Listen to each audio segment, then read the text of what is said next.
Welcome to ATRA, Voices from the Field. This sustainable agriculture podcast is presented by the National Center for Appropriate Technology with support from USDA Rural Business Cooperative.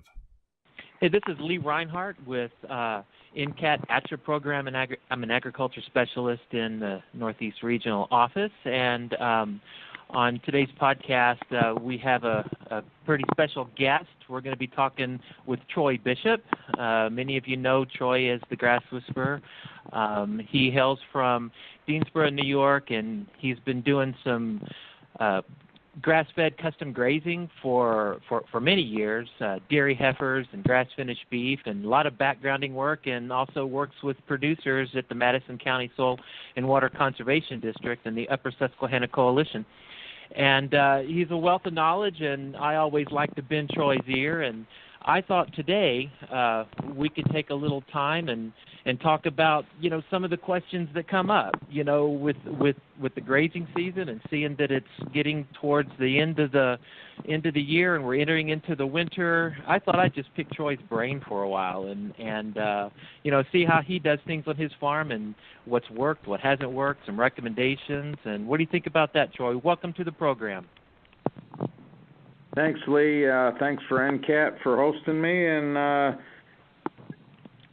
there probably isn't a whole lot to pick from my brain, but I can do the best I can. Well, that's what I always hear from Troy. He always prefaces it with that, and then we get into a really good conversation, so I really appreciate it. I don't know, some of the things that I think are on mind of some producers about this time of the year is the idea of winter feeding and, calculating hay needs and how do you maintain body condition, through the winter. And I was wondering, what are some of the things that you're thinking about this time of the year as the grazing season is winding down and you're looking in toward the winter and towards the spring? So thanks for prompting me. Being that I have about 2 more weeks of grazing left on stockpile forage, so generally, if you don't have it already, you really should have some feed on hand. And I use a pretty simple back of the napkin, 3% of cow's body weight in feed, and I buy all my feed. So I take that, my 60 head of heifers, and calculate and get a daily feed rate and go to the marketplace and get feed.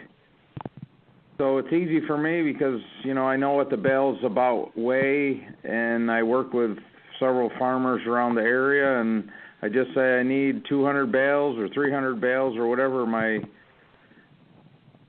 I'm going to need for the winter, but sooner the better.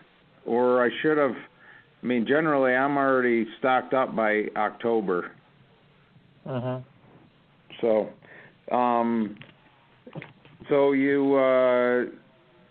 I know right today we've got 50 degrees, but yesterday we were going to get a half a foot of snow, and, it's nice to have feed so you have options in case something really happens.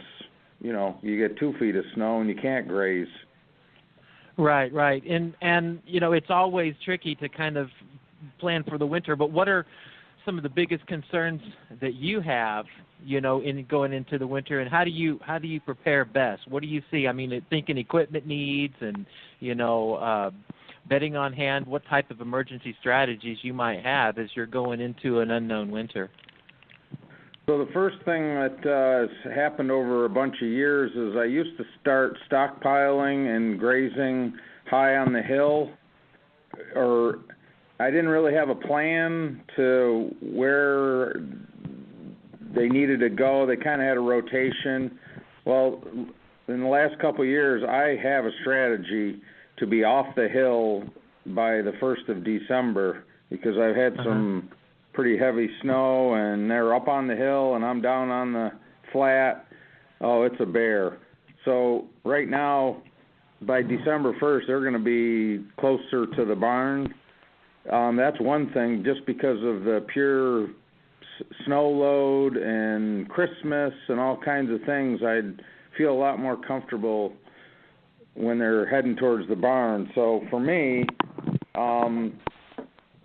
I need to have a strategy when it gets bad. And so I have barns, I have shelter, I have my feed placed in strategic areas,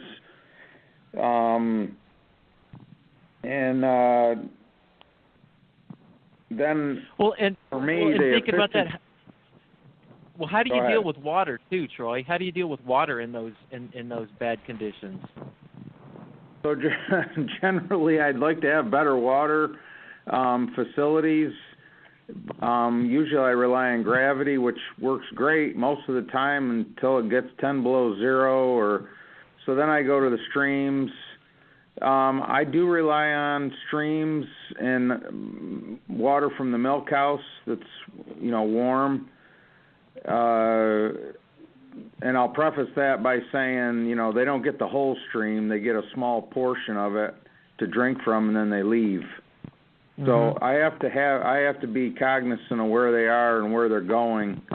And the other factor for me is I'm a contract grazer and I work full time, so I need to be efficient with my equipment. So picking up big bales with one tractor, that tractor's always in the barn, warmed up, ready to go.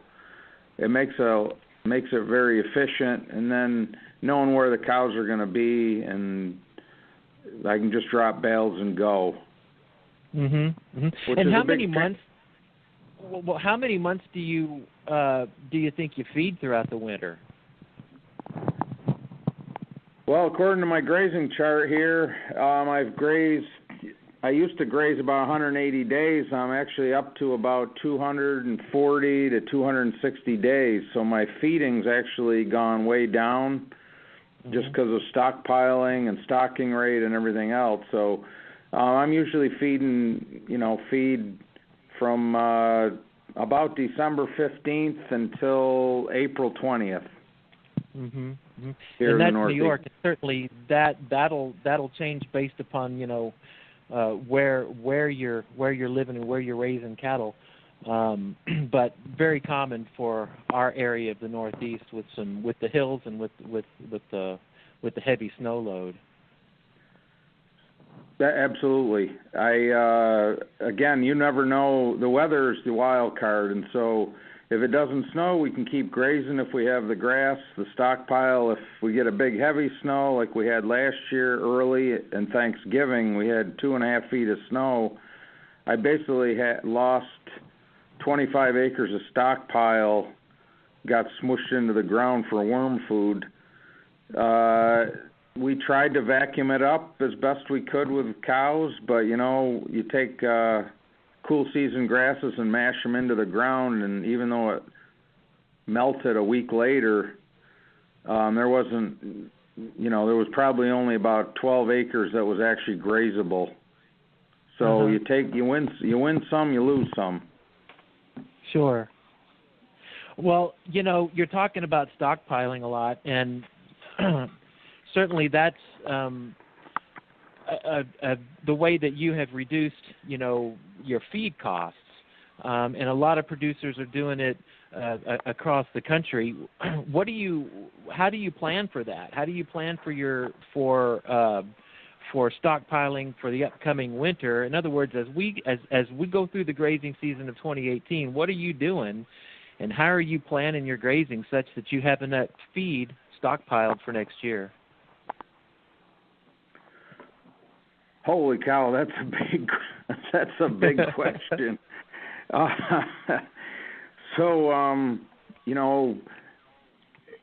I guess me being a veteran of grazing, it's I'm already in pre-planning mode. Right now, I'm trying not to think about 2018, but I'm also looking at my grazing chart and keeping track of stuff and saying, well, what could I do better? What do I want to do with my life? What's the balance between cows and life and my environment? I got to get that back in line, back in focus after Christmas before I can make any big moves. But my goal has always been to graze for as long as I can. And so everyone's got to figure this stuff out over the winter time to find that sweet spot between, having not enough cows and too much land, or having the right balance so you can stockpile. The big question is, does stockpiling actually make you money versus feeding hay? Every farm is so different. And then if you lose 25 acres to the snow and you had to buy the hay anyway, so there's science, there's planning, and then there's the hopeful joy of grazing that all will turn out well. But I'm actually thinking about stockpiling as soon as spring hits. Where do I want to stockpile? Where do I want to set aside grass? Can I find neighbors that have crop residues or cover crops to graze? Everything's on the table in the wintertime to figure all this stuff out. Because for me, grazing cattle is the only thing that really makes money. Feeding cattle with feed during the winter is a break-even proposition as far as I can tell. Mm-hmm. Just because you don't get the rate of gain, you've got. I've done the numbers. I've kept track of the labor and the tractor hours, and for us on our farm, it just isn't financially viable in the wintertime. And then, my wife and I want to do vacation. Maybe we want to go to some grazing schools over the winter. We're constantly battling taking care of animals or going on vacation. So there's a lot of decisions that need to be made. I'm saying after the first of the year, because I'm trying to enjoy the holidays with my grandkids. Yeah. So you're looking at 2018 grazing season, and you're kind of planning out your paddock moves and where the cattle are going to be. How are you going to be treating these cool season pastures to prepare them for a stockpiling season?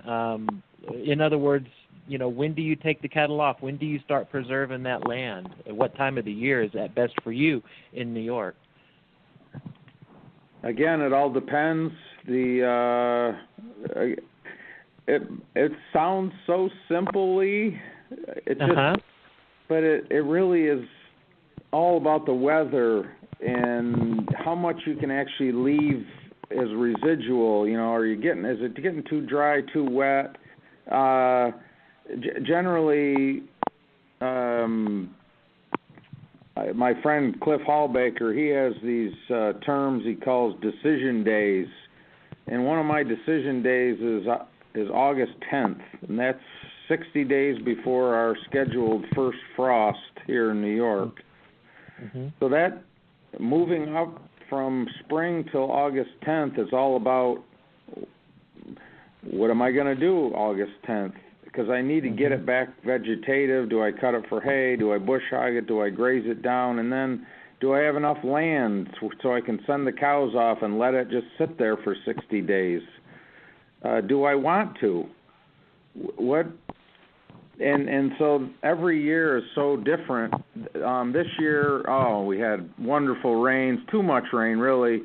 We were going well, and I was thinking we're going to get just a bumper crop of stockpile. And then, lo and behold, around August 10th, it stopped raining. It didn't rain for like 3 or 4 weeks. Woohoo!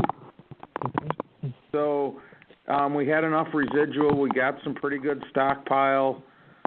And, and then we moved some cows off to a rental farm, and, we're able to do about half of what we did last year, because last year we had mobile cows. We brought in a bunch of cows to eat up the extra grass, and then we shipped them off back to their a large CAFO operation. So we didn't have the numbers that we had this year. Mm-hmm. So well, again, it's not easy, but does. Well, I think that those decision days that you talked about, I've heard Cliff talk about them. That he'll have decision days in the early summer too. You can do it all throughout the year, and I think that's so important. I'm glad you mentioned that because he'll set a decision day backed up maybe 2 or 3 weeks from when he thinks his summer slump's going to hit and his cool season perennials are going to start to decline. And that decision day, he can make a decision of where he's going to have his cattle, and does he need to destock, does he need to add land, does he need to feed hay or whatever. And I think that takes a little bit of the uncertainty out of the equation. Would you think so?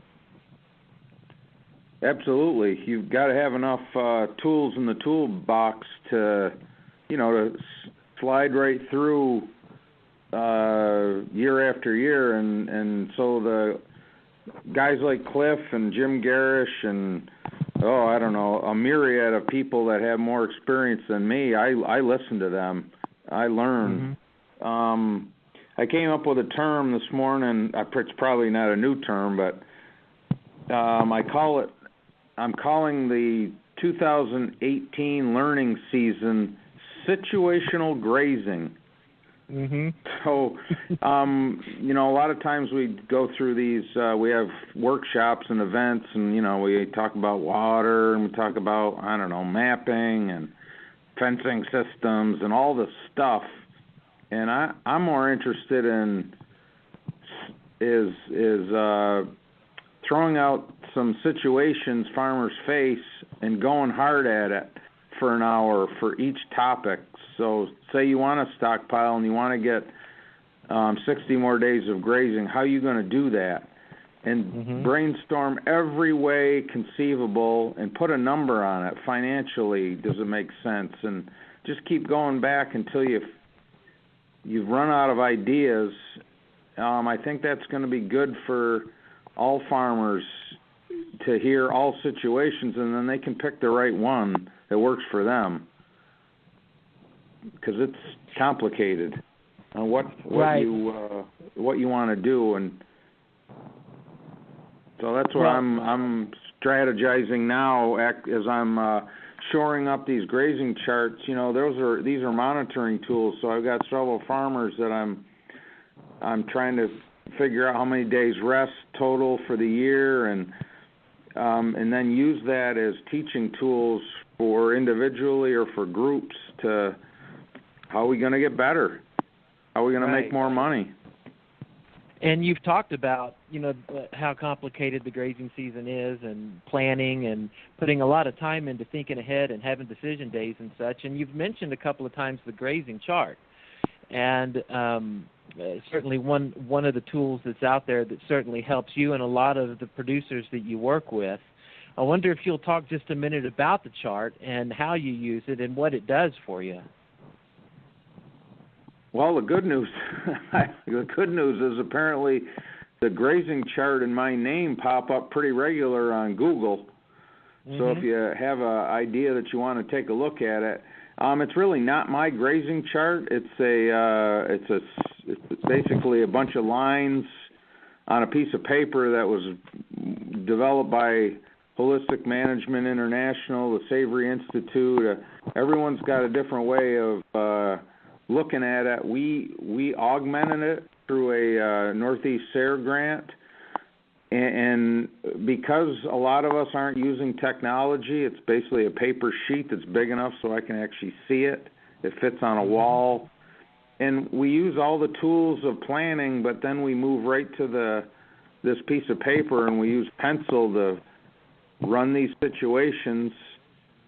Make X's and O's, just like a football game, and see, every 30 days, what's going to what do we think is going to happen, and how are we going to adjust our grazing to meet these situations like, vacations, drought, breeding, flushing of ewes, you name it.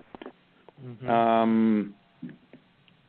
And just try to get better. And well, I've got about 5 or 6 years worth. It's kind of fun to look back and see what decisions you made. How did you, a couple years ago, I got 262 days of grazing. How did I do that? What was my stocking rate? And this year I think I'm going to be at 240. So, I lost 20 days. Is that good or bad? What's going on? What's happening? How can I get better? It is kind of an interface then between you and your decision making and what's going on the field. And you said you've got 5 or 6 years of old charts, and that's got to be a gold mine of information, of monitoring. Things like rainfall, snow load, forage yield, days on pasture. That's got to be a good tool to help you estimate and plan what you're going to do the next grazing season, right? Absolutely, and this isn't something new. The best grazers that I know that are very successful, they have some kind of tool. Not all of them have a grazing chart that I use per se, but they have, a spreadsheet, or they have a grazing wedge or some kind of planning tool, monitoring tool, decision-making tool, and those folks that I try to emulate are constantly walking their fields, measuring the growth rates per week or per day. They're feeling the weather. They're using their every tool, their eyes, their ears, their brains, yardsticks, worksheets.